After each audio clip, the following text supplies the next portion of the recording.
Oke, kita lanjut part 2 ya. Semangat! Nah, pada part 2 ini kita akan membahas mengenai Independent Sample T-Test. Langkah-langkah di SPSS adalah sebagai berikut. Yang pertama, kita pilih Analyze, kemudian pilih Compare-Min, kemudian pilih Independent Sample T-Test.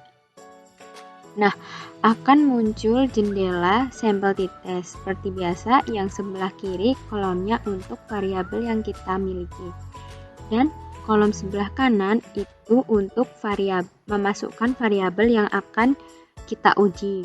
Nah, pada independent sample t-test ini ada satu kolom lagi yang namanya grouping variable, di mana grouping variabel ini digunakan untuk mengelompokkan variabel-variabel yang semula kita gabung dan kita kelompokkan. Misalnya kelompok A kita misalkan menjadi kelompok 1 dan kelompok B kita misalkan menjadi 2. Nah, seperti ini. Nah, untuk lebih jelasnya kita praktekkan ya. Contoh soal independent sample t-test sebagai berikut. Setelah ujian semester, seseorang guru ingin mengetahui rata-rata kelas A dan rata-rata kelas B. Apakah terdapat perbedaan rata-rata dengan menerapkan metode belajar yang berbeda antara dua kelas tersebut? Nah, datanya adalah sebagai berikut. Oke, kita langsung uji ke dalam SPSS. Lanjut ke SPSS. Nah, untuk menguji independent sample t-test, kita mempunyai dua data dari dua kelompok yang berbeda dengan jumlah data yang berbeda pula, karena ini merupakan independent sample t-test. Nah, sebelum kita mulai, kita masukkan dulu datanya ke dalam SPSS, kelompok A dan kelompok B. Kemudian kita beri namanya di sini di variable view bagian name, diberi kelompok A dan kelompok B. Setelah itu kita satukan data kita dari kelompok A, disatukan di sini. Kemudian kelompok B juga kita satukan di bawah kelompok A. Setelah disatukan, maka selanjutnya kita melakukan pendefinisian. Untuk kelompok A didefinisikan sebagai 1 dan kelompok B didefinisikan sebagai 2. Selanjutnya kita ubah angka di belakang koma. Untuk yang kelompok A, kelompok B dan nilai, kita buat satu angka di belakang koma. Dan untuk yang kelompok, karena hanya merupakan suatu pendefinisian, maka dia tidak ada tidak ada angka di belakang koma. Kemudian kita ubah measure-nya. Untuk kelompok A, kelompok B dan nilai kita ubah menjadi scale karena datanya berupa data-data rasio. Kemudian kita ubah measure untuk variabel kelompok itu untuk menjadi nominal karena hanya sebagai pendefinisian saja. Nah, selanjutnya jika semuanya sudah, kita lanjut ke analisisnya. Kita klik Analyze, kemudian Compare-Min, kemudian pilih Independent Sample t-Test. Nah, seperti biasa, di sebelah kiri ada kolom yang memuat variabel-variabel yang kita miliki.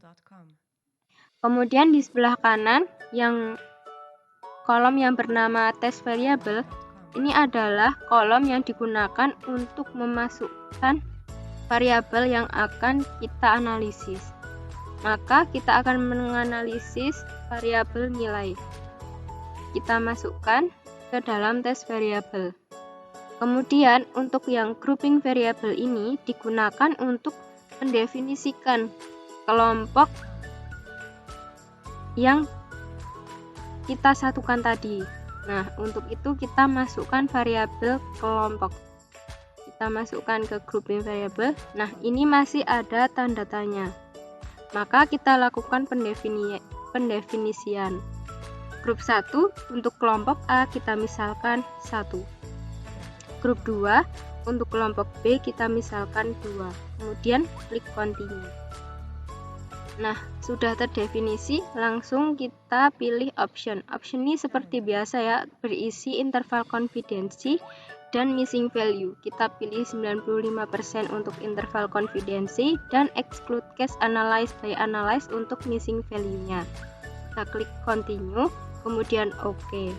Hasilnya akan muncul di jendela output. Nah, kita lanjut ke analisisnya. Kita dapatkan dua tabel, yaitu grup statistik dan independent sample test. Untuk grup statistik itu berisi statistik deskriptif seperti N atau banyaknya data. Untuk kelompok 1 ada 6 data dan untuk kelompok 2 ada 5 data. Kemudian yang kedua ada mean atau rata-ratanya. Untuk kelompok 1 mempunyai rata-rata nilai sebesar 77,817.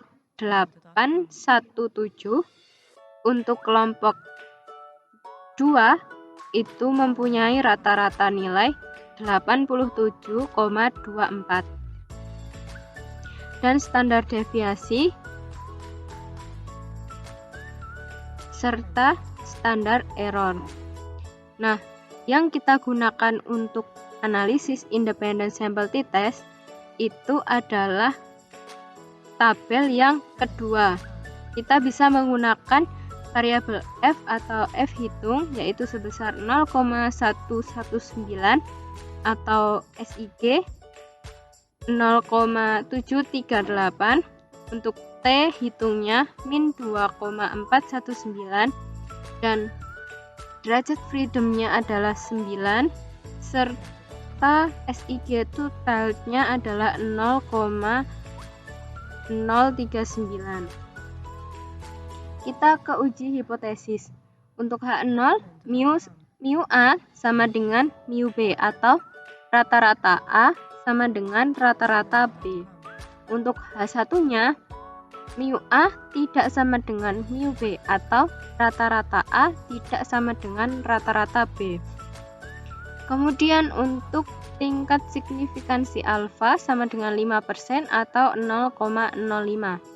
Nah, pada uji analisis kali ini kita menggunakan t-hitung dan p-value. Kalau teman-teman mau pakai f-hitung dan f-tabel juga boleh, atau hanya menggunakan p-value dan alfa juga boleh. Nah, di sini kita menggunakan t-hitung, maka daerah kritisnya t-hitung lebih besar t-tabel atau p-value kurang dari alfa, maka dia tolak H0. Kemudian keputusannya didapatkan t-hitung sebesar min 2,419 atau sama dengan 2,419. Dan t-tabelnya kita peroleh dari tabel T yang sudah kita bahas sebelumnya, yaitu sebesar 2,262. Maka t-hitung lebih besar dari t-tabel atau p-value 0,039 kurang dari alfa 0,05. Maka dapat diambil kesimpulan dengan tingkat kepercayaan 95%, maka data yang ada mendukung untuk tolak H0, yang artinya nilai rata-rata kelas A dan nilai rata-rata kelas B tidak sama.